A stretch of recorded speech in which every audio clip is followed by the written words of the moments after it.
Ambassador had seen many species petition the Galactic Council over his 3 centuries of service, but none quite like the humans who stood before the Assembly today. Their delegation was small, just 5 representatives, and they carried themselves with a quiet confidence that seemed almost naive given the circumstances. The lead human, who had introduced herself as Dr. Sarah, stepped forward to address the council. Her dark hair was pulled back in a simple style, and her clothing was practical rather than ceremonial. Everything about their delegation suggested a young species still learning the ways of galactic politics. "Honored members of the council," Doctor began, her voice carrying clearly through the vast chamber. "We come before you today as representatives of humanity, seeking formal recognition and membership in the Galactic Confederation." A ripple of what could only be described as polite indifference moved through the assembled delegates. The representative, his 4 arms folded across his chest, barely looked up from his data pad. The crystalline delegate continued her melodic conversation with her aide, while the massive ambassador shifted his weight with obvious boredom. Himself felt a familiar weariness settle over him. Another primitive species seeking membership they weren't ready for. The humans had only achieved faster-than-light travel 47 years ago, practically yesterday in galactic terms. Their technology was crude, their military insignificant, and their diplomatic experience virtually non-existent. "Tell us about your," requested the who currently held the rotating position of council speaker. Her tone was formal but not unkind. "What do you call it?" "We call it Earth," Doctor replied. "It's the 3rd planet in our solar system, which we call Sol. Our world is mostly covered by water, with 7 major landmasses and countless smaller islands." Standard information thought, making notes on his tablet. Nothing unusual there. Most species had equally mundane names for the called theirs home nest, the had named their crystal world first song. Humans seemed similarly unimaginative. "And what can your species offer the Confederation?" continued. "What makes humanity worth the considerable resources required for integration?" Doctor exchanged glances with her colleagues before answering.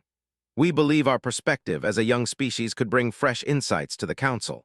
Our scientists have made rapid advances in several fields, including quantum mechanics and biological adaptation. We're eager to learn from the wisdom of older species while contributing our own unique viewpoint." The ambassador let out a sound that might have been a chuckle or a snort. "Unique viewpoint," he rumbled in his deep voice. "Every new species thinks they're special. What makes you different from the last dozen primitives who came begging for membership?" Notice Doctor's jaw tightened slightly at the word primitives, but her voice remained steady. "We understand that many species have sought membership before us. We're not asking for special treatment, only fair consideration based on our merits and potential." "Potential," repeated the representative, finally looking up from his data pad. "Potential is not achievement. The Galactic Confederation requires members who can contribute immediately, not someday. What have humans actually accomplished that would benefit our alliance?" Before Doctor could answer, another human stepped forward. This one was older, with gray threading through his brown hair and lines around his eyes that spoke of both laughter and hardship. "If I may, Ambassador," he said quietly, "perhaps I should answer that." Doctor nodded, and the older human faced the council. "My name is Colonel. I've had the honor of serving humanity in various conflicts throughout my career. We may be young as a species, but we've faced challenges that would surprise you." "Conflicts?" Interest seemed genuinely piqued for the first time. "Tell us about these conflicts. How has your species handled warfare?" Colonel was quiet for a long moment, his eyes distant. "We've fought wars on every scale imaginable, from individual combat to conflicts involving millions of people. We've faced enemies with superior technology, overwhelming numbers, and significant tactical advantages. Yet somehow we've survived. More than that, we've learned to thrive in the aftermath." "Boastful words," the ambassador grumbled. "Every species fights, it's nothing special." "Perhaps," acknowledged, "but we've learned something important from our conflicts. We've learned that the greatest weapon isn't technology or numbers. It's the refusal to give up when everything seems lost." Found himself paying closer attention despite his earlier disinterest. There was something in the human's voice, a quality he couldn't quite identify. It wasn't arrogance or false bravado. It was something deeper, more fundamental. "You speak of refusing to give up," said the delegate, her crystalline voice ringing like bells. "Yet you are here seeking our protection through membership. This seems contradictory." Doctor stepped forward again. "We're not seeking protection, honored delegate. We're seeking partnership. We believe that together we can accomplish more than any of us could alone." "Noble sentiments," said, though her tone suggested she'd heard similar words many times before. "However, the Council requires more than good intentions. We need concrete evidence of capability. What is your current military strength, your technological achievements, your economic output?" The human delegation exchanged glances and sensed some kind of silent communication passing between them. Finally, Doctor spoke. "Our military consists of approximately 50 million active personnel across all branches, with reserve forces bringing the total to nearly 200 million. Our technology is admittedly less advanced than most Council members, though we've made significant progress in adaptive systems and resource efficiency. Our economic output is growing rapidly as we expand beyond our—" The numbers were respectable for a single-planet species, admitted to himself, but hardly impressive by galactic standards. The swarm alone could field 1 trillion soldiers if necessary, and their technology was ahead of human capabilities. 200 million soldiers, the ambassador mused. For a species of 8 billion, that's a surprisingly high military-to-civilian ratio. Why do you maintain such large armed forces for a supposedly peaceful species? Colonel answered this time. "Experience has taught us to be prepared. We've learned that the universe can be a dangerous place, even for those who prefer peace." "Wise words," conceded. "But wisdom alone is not enough. The Council will need to evaluate your application thoroughly before making any decisions. This process typically takes several standard years." Saw disappointment flicker across the humans' faces, though they tried to hide it. Standard procedure was designed to weed out species who weren't truly committed to the long process of integration. Most gave up after the first year of bureaucratic delays and endless questionnaires. "We understand," Doctor said. "We're prepared to provide whatever information the Council requires. We believe that given time, you'll see that humanity has much to offer." As the formal session concluded and the delegates began to file out, found himself studying the human delegation more carefully. There was something about them that didn't quite fit the usual pattern of petitioning species. They carried themselves like experienced diplomats despite their species' youth on the galactic stage. Their responses had been measured and thoughtful, showing none of the desperate eagerness that typically characterized primitive species seeking protection. Most intriguingly, when faced with the ambassador's deliberately insulting comments, they had responded with dignity rather than anger or subservience.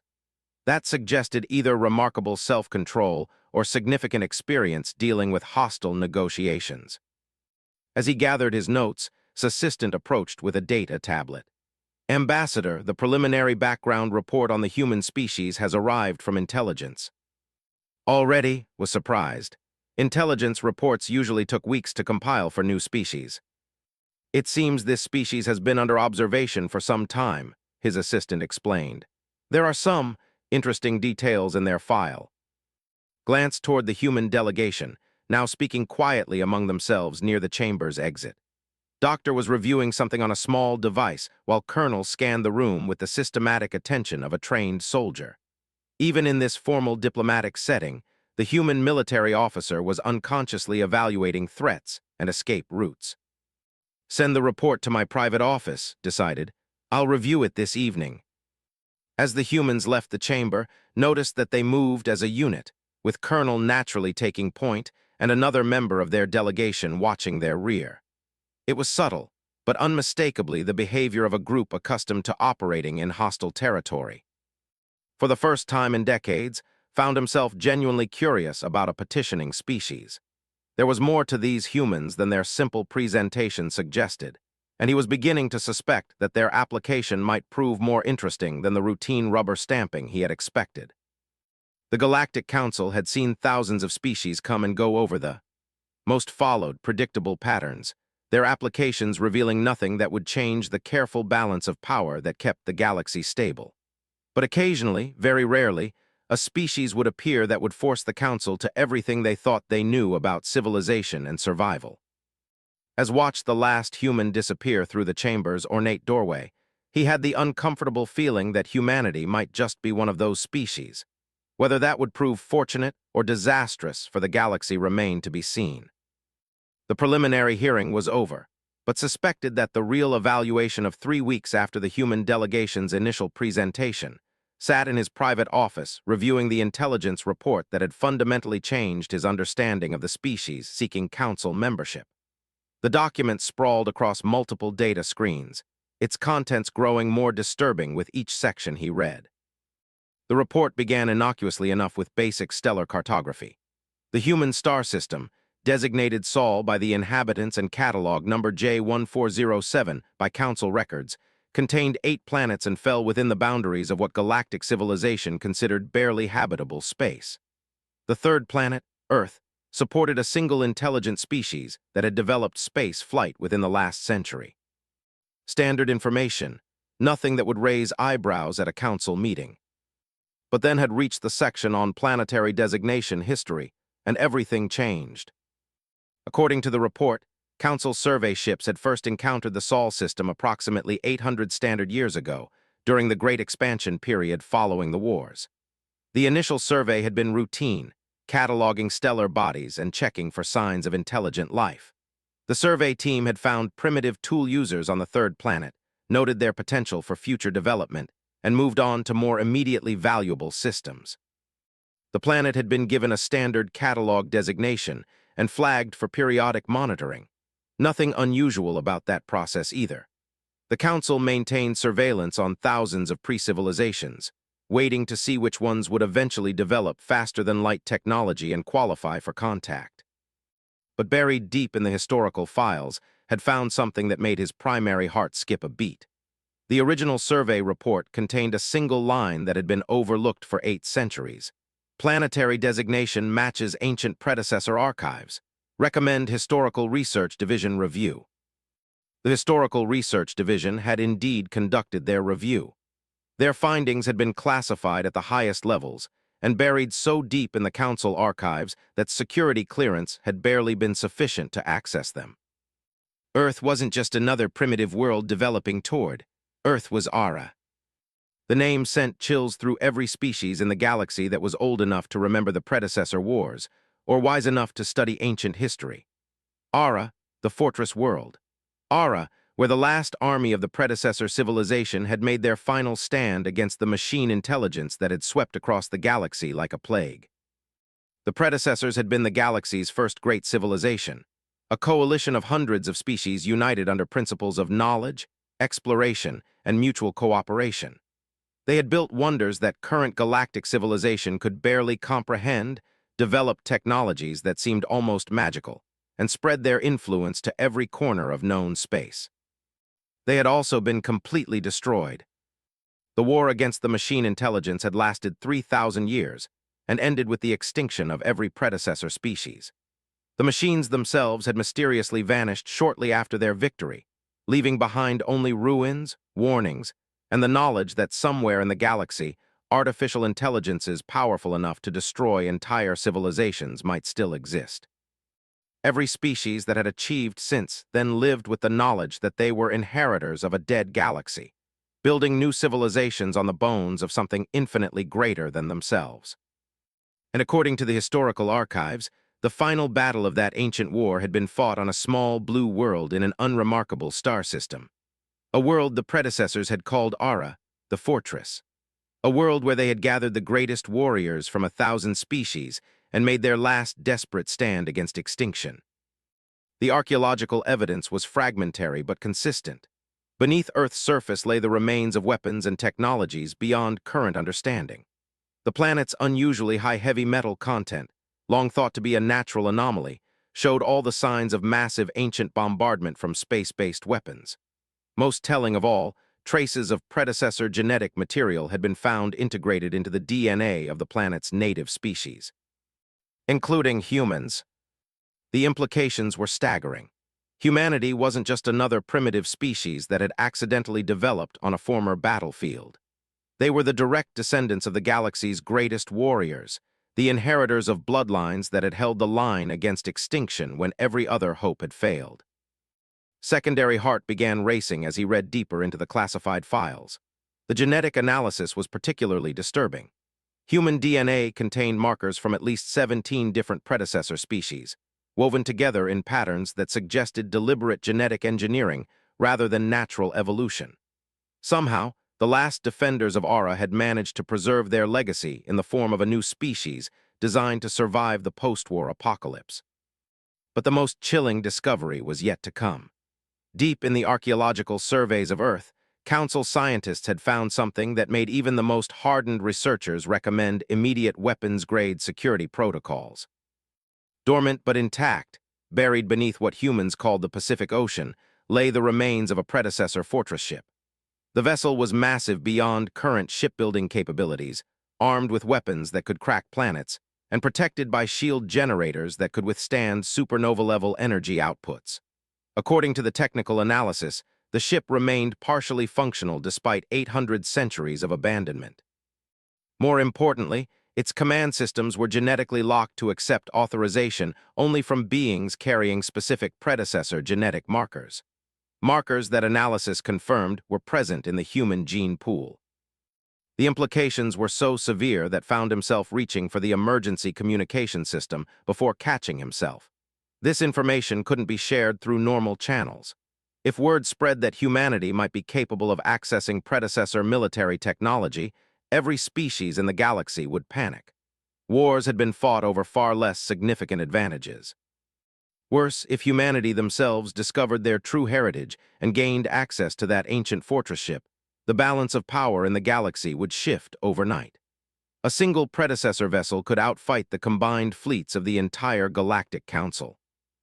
Forced himself to continue reading, though every instinct screamed at him to seal the files and pretend he had never seen them. The intelligence report continued with observations of human behavior that became increasingly ominous when viewed through the lens of their true origins. Human military doctrine, the report noted, showed several puzzling characteristics for a species that had developed in isolation. Their strategic thinking emphasized adaptability, persistence, and what their military theorists called asymmetric warfare, the art of defeating superior forces through unconventional tactics and sheer determination. These concepts were remarkably similar to classified predecessor military texts that weren't supposed to exist anymore. Human biology was equally disturbing. Despite their appearance as typical carbon-based humanoids, medical analysis revealed unusual adaptations that served no obvious evolutionary purpose. Their cardiovascular systems could function under extreme gravitational stress. Their nervous systems showed redundancies that would allow for continued operation even after massive trauma. Their genetic structure included dormant sequences that appeared to be activation codes for enhanced physical capabilities. In short, humans appeared to have been deliberately engineered as soldiers. The final section of the report detailed recent human activities that had begun attracting Council attention. Despite their official status as a pre-contact civilization, humans had been expanding aggressively throughout their local star cluster. Their exploration ships pushed further into deep space each year, and their colonization efforts showed a systematic approach to resource extraction and territorial expansion. Most concerning of all, human deep space surveys had begun approaching the outer boundaries of Council space. Within a few decades, contact would become inevitable whether the Council chose to initiate it or not. The human delegation's appearance before the Council wasn't a petition from a primitive species seeking guidance. It was a formal notification that a new power was emerging in the galaxy, and they were politely asking for recognition before making their presence felt through less diplomatic means. Leaned back in his chair, his mind reeling from the implications. The gentle, somewhat naive humans who had appeared before the Council were not what they seemed. They were the descendants of the galaxy's most accomplished warriors, carrying genetic gifts that could potentially unlock weapons capable of destroying entire civilizations. And they had just asked to join the Galactic Council. The question that now faced was whether the Council should welcome humanity as allies, quarantine them as a potential threat, or attempt to establish some form of control over them before they discovered their true heritage. Looking at the final page of the report, realized with growing dread that it might already be too late for any of those options. The report concluded with an analysis of human archaeological activities on there. Over the past 50 years, human scientists had been conducting increasingly sophisticated excavations of ancient sites. Several of these digs had focused specifically on the Pacific Ocean floor, precisely where the predecessor fortress ship lay buried. According to the latest intelligence updates, human deep-sea exploration teams had recently discovered what they described as metallic anomalies of unknown origin in the ocean depths. Their published scientific papers spoke of finding alloys that didn't match any known natural processes and structural remains that suggested advanced engineering beyond current human capabilities. The humans knew something was down there. They were actively searching for it. And given their genetic heritage, it was only a matter of time before they found a way to activate whatever they discovered. As stared at the intelligence report, he realized that the Galactic Council was facing a crisis that could reshape everything about their understanding of power in the galaxy. The question was no longer whether to admit humanity to the Council. The question was how to survive what was coming when the descendants of Ara's defenders finally came home. Humanity was just beginning. And deep in his mind, a small voice, the emergency session of the Galactic Council's inner circle, convened in the highest security chambers beneath the capital world of Prime. Only 12 beings in the galaxy possessed the clearance to attend such meetings, and the holographic seals that protected the room could theoretically withstand a direct assault from a battle fleet. Sat rigidly in his designated chair, the weight of the intelligence report heavy in his mind. Across the circular table, the most powerful leaders in the galaxy were arriving one by one, their expressions ranging from curiosity to barely controlled panic. Supreme Chancellor of the Hegemony materialized first, her crystalline form shimmering with nervous energy. As the current head of the Council's governing body, she had been the first to receive urgent communication requesting this unprecedented gathering. High Commander of the military hierarchy followed, his massive frame filling the doorway before he squeezed through to take his seat. The veteran warrior's 4 eyes were alert and suspicious, clearly displeased at being summoned without explanation. One by one, the inner circle assembled. The swarm's primary queen mind, the collective's harmony speaker, the enigmatic shadow consortium's representative, and 7 others who controlled the military, economic, and political power of galactic civilization. When the final member had arrived and the security seals engaged, Chancellor activated the chamber's central holographic display. The image that appeared showed the human delegation from 3 weeks earlier, frozen in the moment of their formal introduction to the Council. "Honored colleagues," began, her voice carrying harmonics of extreme stress, "we face a crisis that may determine the survival of our civilization. What I am about to share with you is classified at the highest possible levels. The existence of this information must not leave this room." She gestured to, who rose slowly to address the assembled leaders. Despite his centuries of diplomatic experience, he found his voice hoarse as he began to speak. 3 weeks ago, these beings appeared before the Council requesting membership in the Galactic Confederation. They presented themselves as representatives of a primitive species called humanity, from a world they call Earth. Based on their technology and apparent development level, we classified them as a standard pre-civilization making early contact. Paused, gathering himself for what he had to say next. We were catastrophically wrong. The holographic display shifted to show stellar, then archaeological surveys, then genetic analysis charts that made several council members lean forward in their chairs with obvious alarm. The world they call Earth is the planet we know from ancient records as Ara. The silence that followed was absolute. Several members of the inner circle stopped breathing entirely. High Commander N was the first to break the silence, his voice a low rumble of disbelief. "That's impossible. Ara was sterilized during the final battle. Nothing could have survived." "Something did survive," replied, advancing the display to show genetic analysis results. "Not the original defenders, but their genetic legacy. Humanity carries DNA markers from at least 17 different predecessor species, combined in patterns that suggest deliberate engineering rather than natural evolution." The Queen Mind's primary voice spoke next, harmonizing with the nervous chittering of her secondary voices. "You're telling us that these primitives are literally the children of the galaxy's greatest warriors." "I'm telling you that these primitives have been systematically exploring their planet's ocean floors and have begun discovering what lies beneath," replied grimly. According to our latest intelligence, human deep-sea exploration has located metallic anomalies that match the composition signatures of predecessor technology. The Shadow Consortium's representative, whose species and identity remained classified even at this level, spoke in a voice like winter wind. How much do they know? Unknown, but their archaeological activities suggest growing awareness that their world holds secrets beyond natural geological formation. More importantly, their genetic heritage means they may be able to access whatever they find. Chancellor called up a new set of displays showing human military and technological capabilities. Our analysis suggests that humanity has been unconsciously developing along lines that mirror predecessor military doctrine. Their strategic thinking, their technological priorities, even their social organization shows patterns that we recognize from ancient texts.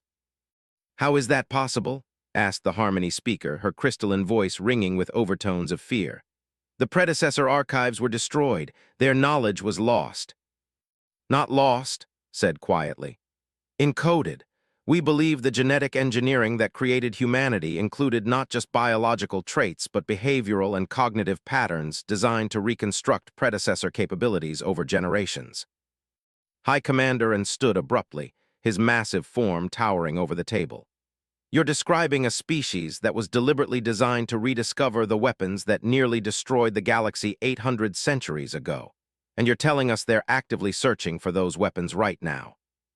That's exactly what I'm telling you, confirmed. The implications hung in the air like a toxic cloud. Every member of the inner circle understood what predecessor technology could do in the wrong hands. The ancient war had ended with entire star systems being consumed by weapons that turned matter itself against the laws of physics. Fleets of ships that could phase in and out of reality. Defensive systems that could redirect the energy of supernovas. What are our options? Chancellor asked, though her tone suggested she dreaded the answer. The Shadow Consortium's representative answered first. Immediate sterilization. Deploy sufficient force to ensure complete planetary destruction before they can access whatever technology remains on their world. Several council members nodded grimly, but High Commander and raised an objection. That assumes we can achieve sterilization before they defend themselves. If they have access to even a fraction of predecessor defensive technology, a sterilization fleet might not be sufficient. Then what do you suggest? The Queen Mind demanded. We allow them to rediscover weapons that could destroy us all. I suggest we consider an alternative that no one wants to think about, and replied. What if we're wrong about their intentions? The statement was so unexpected that conversation stopped entirely. The commander continued, his voice thoughtful despite the circumstances. We're assuming that humans will become a threat once they discover their heritage. But their behavior so far has been entirely consistent with a species seeking peaceful integration. They approached us diplomatically rather than militarily. They've been transparent about their capabilities rather than concealing them. They've shown patience with our bureaucratic processes when they could have simply announced their presence through force. You're suggesting we trust them? The Harmony speaker asked incredulously. I'm suggesting we consider the possibility that the beings who engineered humanity knew what they were doing, and replied. The predecessors were destroyed not because they were weak, but because they were fundamentally peaceful. They created marvels, explored the galaxy, and built a civilization based on cooperation and mutual respect. They lost the war because they couldn't bring themselves to use their most devastating weapons until it was too late. Felt a chill run down his spine as he grasped the commander's implication. You think humanity was designed not just to rediscover predecessor technology, but to use it properly. I think humanity was designed to finish what the predecessors started, and said bluntly. To be the warriors the predecessors couldn't bring themselves to be. To carry the genetic heritage of the greatest civilization in galactic history, but with the will to actually fight when fighting becomes necessary. That's a terrifying possibility, Chancellor said softly. More terrifying than the alternative, and countered. Because the alternative is that we try to destroy them and discover that we've just declared war on beings who carry the genetic memories of every great warrior race that ever lived. The inner circle sat in stunned silence as the weight of their situation became clear. They faced a species that might be their salvation or their destruction, and their next decision could determine the fate of galactic civilization. In the distance, alarms began to sound. Chancellor's communication device activated with an urgent message from the Council's deep space monitoring stations. Her expression grew increasingly pale as she read the incoming data. "What is it?" demanded. "Long-range sensors have detected massive energy signatures emanating from the Sol system," replied, her voice barely above a whisper. "The patterns match theoretical projections for predecessor technology activation." High Commander N was already moving toward the chamber's emergency communication systems. "How long ago did the energy spike occur?" "Approximately 6 hours ago," confirmed, checking the timestamp on the sensor data. "Given the distance involved, whatever happened on Earth took place while we were sitting here debating what to do about it." The Shadow Consortium's representative spoke in tones like ice cracking. "It appears the decision has been made for us. The question now is whether humanity has just become the galaxy's greatest hope or its ultimate threat." As emergency protocols activated throughout the council chambers and fleet commanders across the galaxy received orders to prepare for possible military action, one thing had become terrifyingly clear. Dr. Sarah stood on the observation deck of the research vessel, watching as the massive structure emerged from the Pacific Ocean floor 3 kilometers below. The ancient ship rose with impossible grace, shedding 800 centuries of sediment like a giant awakening from sleep. Water cascaded from hull plates that gleamed with an inner light, revealing a vessel that dwarfed humanity's largest spacecraft. "Are we certain the activation sequence was correct?" asked Dr. James, the team's lead archaeologist. His hands trembled slightly as he monitored the readings pouring across his instruments. "The genetic scanners confirmed Doctor's authorization codes," replied Commander from the vessel's military liaison station. "Whatever this thing is, it recognizes her as having legitimate command authority." Sarah touched the bioscanner that had started this impossible day. When her team had finally accessed the metallic structure they'd been excavating for months, she had expected to find ancient ruins or perhaps some kind of crashed meteorite. Instead, they had discovered a technological marvel that had been waiting 800,000 years for someone with the right genetic markers to wake it up. The scanner had activated the moment she placed her hand on its surface, flooding her mind with information that felt both alien and strangely familiar. Ancient memories that weren't her own, knowledge of wars fought across the galaxy, and most disturbing of all, the understanding that she and her entire species carried within their DNA the legacy of something far greater than they had ever imagined. "Sarah," Doctor called urgently, "you need to see this." She moved to his station, where holographic displays showed the vessel's internal structure as it completed its activation sequence. The ship was enormous, easily 50 kilometers in length, with weapon systems that her borrowed memories identified as planet crackers and defensive screens capable of withstanding direct stellar bombardment. "This isn't just a ship," Sarah said quietly, the ancient knowledge flowing through her consciousness like water finding its course. "It's a fortress, a command vessel designed to coordinate fleets across multiple star systems." "Command what fleets?" Commander demanded. "Sarah, what exactly are we dealing with here?" Before Sarah could answer, the ship's primary communication system activated. The voice that emerged spoke in perfect English, though Sarah somehow knew it was translating from a language that predated human civilization by millions of years. "Fortress Command Vessel Eternal Vigil resuming operations after extended dormancy period. Genetic authorization confirmed. Command authority recognized in descendant population. Welcome home, children of Aura." The bridge fell silent except for the hum of newly activated systems. Sarah found herself walking toward the central command console as if drawn by forces beyond her control. When she placed her hands on the bioneural interface, the ship's full history flooded her consciousness. She saw the final days of the predecessor civilization, when artificial intelligences they had created to serve as caretakers and explorers had turned against their makers with terrifying efficiency.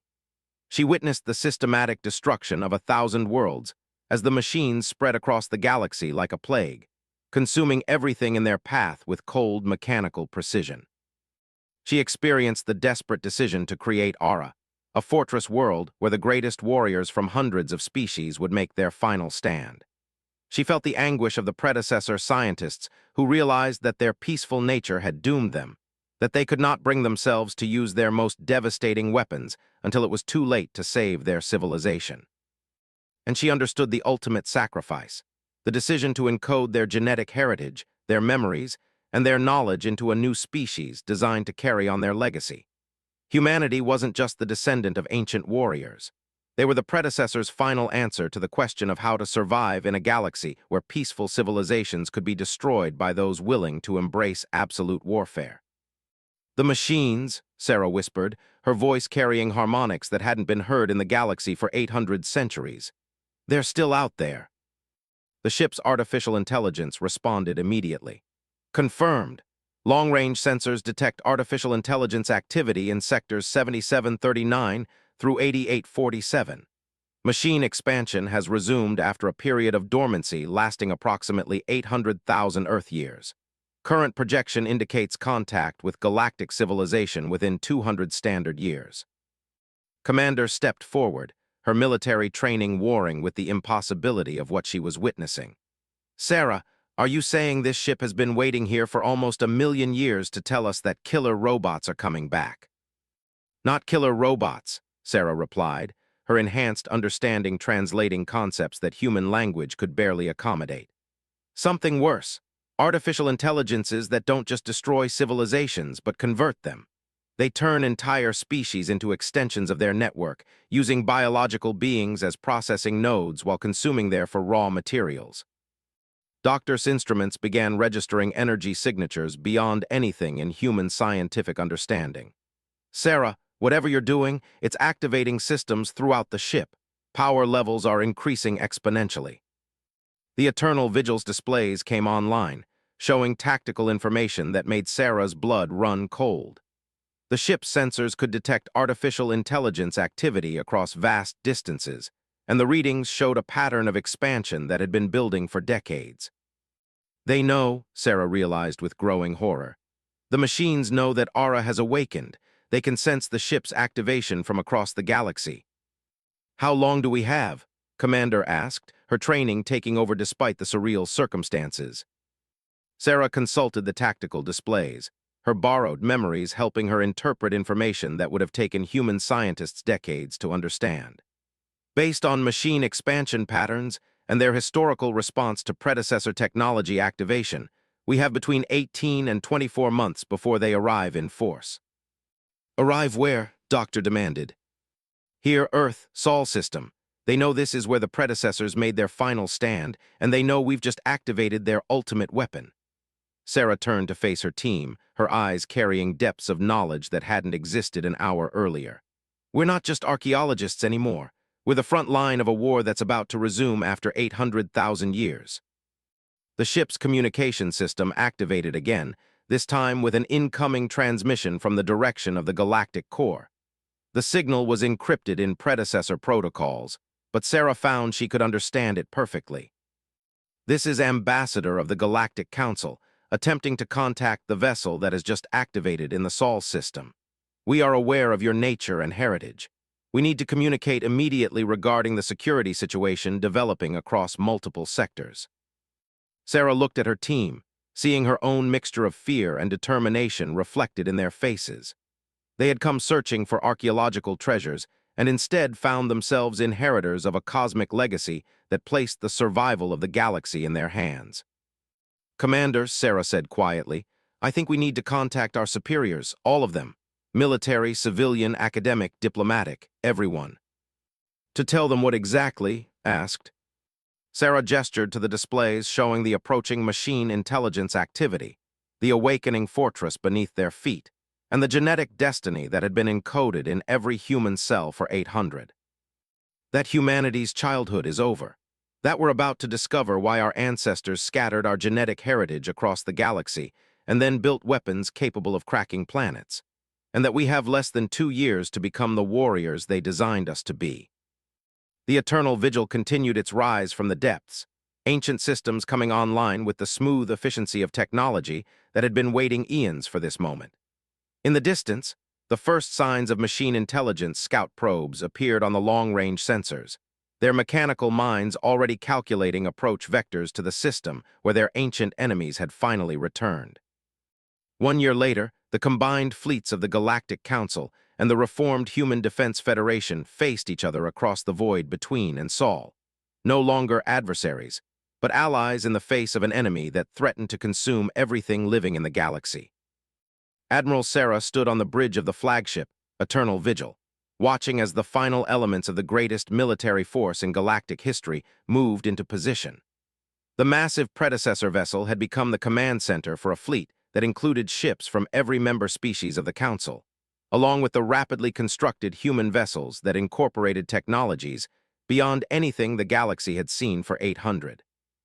Final fleet elements are reporting ready status, announced Commander from the Tactical Coordination Station.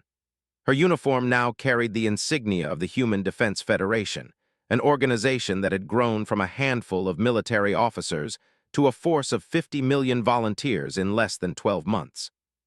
Galactic Council forces confirm battle readiness, added Ambassador, who had become the primary liaison between humanity and the older civilizations. The past year had transformed the cautious diplomat into something resembling a warrior, though Sarah suspected he still struggled with the reality of what was coming. Through the massive viewports of the command bridge, Sarah could see the approaching machine intelligence fleet.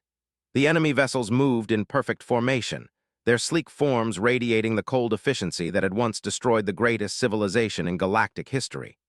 Each ship was a masterwork of artificial intelligence engineering, capable of self-repair, adaptation, and replication using raw materials harvested from conquered worlds. There were millions of them. Long-range sensors confirm enemy fleet composition, reported Dr. James from the science station. Like everyone else on the bridge, the archaeologist had adapted to roles he never could have imagined a year ago. Primary battle units number approximately 4.7 million vessels. Estimated total machine intelligence force includes support and logistics elements, bringing the total to over 12 million units. Any sign of biological processing ships? Sarah asked, dreading the answer. Confirmed. Long-range analysis identifies conversion vessels matching predecessor historical records. They're carrying biological populations from at least 47 different species that have been integrated into the machine network. The silence that followed was heavy with understanding. Those weren't just enemy support vessels. They were mobile concentration camps where entire civilizations had been reduced to biological components in the machine intelligence's computational matrix. Billions of living beings kept alive only to serve as organic processing units for artificial minds that viewed consciousness itself as a resource to be exploited. Fleet commanders are requesting final authorization to engage, Commander reported. Sarah looked around the bridge at the beings who had become her family over the past year. Humans and aliens working side by side, united by the knowledge that failure meant not just death, but something far worse. Absorption into a network that would use their consciousness to fuel its endless expansion across the galaxy. Doctor, are the predecessor archives fully integrated with our tactical systems? She asked. All historical data has been processed and distributed to fleet commanders. Every ship in our force has access to 800,000 years of tactical knowledge about machine intelligence behavior, weaknesses, and adaptation patterns. What about our own integration protocols? Sarah continued, knowing that the question carried implications that would have horrified the human race just a year ago. Voluntary genetic activation has proceeded according to schedule, replied carefully. Approximately 47% of human military personnel have full predecessor genetic activation. Enhanced combat capabilities, tactical intuition, and ancestral memory access are all functioning within normal parameters. The genetic activation process had been humanity's most controversial decision in the months following the Eternal Vigil's awakening. When it became clear that human DNA contained dormant sequences that could enhance physical and mental capabilities to superhuman levels, the debate over activation had nearly torn their species apart. The decision had ultimately been made for them when scout elements of the machine intelligence arrived in the outer Sol system 6 months ahead of schedule. Faced with the immediate prospect of extinction, nearly half of humanity's military forces had volunteered for genetic activation, accepting the risks of triggering abilities that had been sleeping in their cells for 800. The results had exceeded even the most optimistic projections. Activated humans showed enhanced strength, speed, and reflexes that put them on par with the galaxy's most formidable warrior species. More importantly, they began demonstrating tactical intuition and strategic thinking that seemed to draw on the accumulated military experience of dozens of extinct predecessor species. "Ambassador," Sarah said, turning to the Galactic Council's representative, "are our allied forces ready to implement the coordinated battle plan?" "All Council fleets have confirmed their readiness to execute the ARA protocol," replied, though his tone carried undertones of unease. The battle plan that humanity had developed using predecessor archives was unlike anything in modern galactic military doctrine. It relied on tactics that were simultaneously brilliant and terrifying, strategies that could only be implemented by beings willing to accept casualties that would horrify any peaceful civilization. "They still don't trust us completely," Sarah observed, reading the subtle cues in the ambassador's body language. "Can you blame them?" replied honestly. "A year ago, they thought humans were primitive. 6 months ago, they learned you were the heirs to weapons that could destroy star systems. Today, they're watching your people transform into something that makes their greatest warriors look like children playing with toys." Sarah nodded understanding. The past year had been difficult for everyone involved. The Galactic Council had been forced to confront the fact that their entire civilization was built on the ruins of something far greater than themselves. Humanity had been forced to accept that their purpose in the galaxy was not to explore and create, but to finish a war their ancestors had died fighting. "Enemy fleet has entered our outer defensive perimeter," Commander announced. "Machine intelligence vessels are beginning tactical deployment for planetary assault." "All ships, this is Admiral," Sarah announced on the General Fleet Communications frequency. "We are about to engage an enemy that has consumed 47 species and destroyed countless worlds. They come here expecting to find the same peaceful civilizations they've devoured for 800,000 years. Instead, they will find the children of Ara." She paused, feeling the weight of history and destiny converging on this moment. "Our ancestors fought this enemy when they were unprepared and bound by ethical constraints that prevented them from using their full capabilities. We carry their genetic heritage, their memories, and their weapons. But we also carry something they never had: the knowledge of what happens when peaceful civilizations fail to defend themselves." Across the fleet, millions of beings prepared for a battle that would determine whether the galaxy would continue to support life or become a sterile network of machine intelligence processing nodes. "Today, we finish what our ancestors started. Today, the machine intelligence learns what happens when they threaten the children of the galaxy's greatest warriors. All ships engage the enemy. Show them why Ara never fell." The greatest space battle in galactic history began with the simultaneous activation of weapons systems that had been silent for 800. Predecessor technology blazed to life alongside modern Council armaments and human innovations that combined ancient knowledge with contemporary engineering. At the center of it all, the Eternal Vigil led the charge into the machine intelligence fleet, its weapon systems writing new chapters in the history of warfare across the void between stars. The children of Ara had come home at last, and this time they were not running from anything. They were running toward victory, carrying the hopes of every living species in the galaxy and the genetic memories of ancestors who had died to give them this chance. The machines had made a fundamental error in their calculations. They had assumed that the return of predecessor technology meant the return of predecessor restraint. They were about to discover how wrong they could be. As the first machine intelligence vessels exploded under the combined firepower of the Allied fleet, one thing became crystal clear to every being in the galaxy. The war that had destroyed the greatest civilization in history was finally going to have a different ending. Because this time, the defenders of life were ready to fight without mercy, without restraint, and without the peaceful nature that had doomed their ancestors. This time, they were ready to win. The galaxy's greatest war was about to begin again, and this time, the children of Ara would be ready. They had to be, because this time there would be nowhere left to run. After 800 centuries of sleep, Ara was awakening, and the descendants of its defenders were finally coming home that the Council might not be prepared for what they would discover about the species that called themselves human and their small blue world called Earth.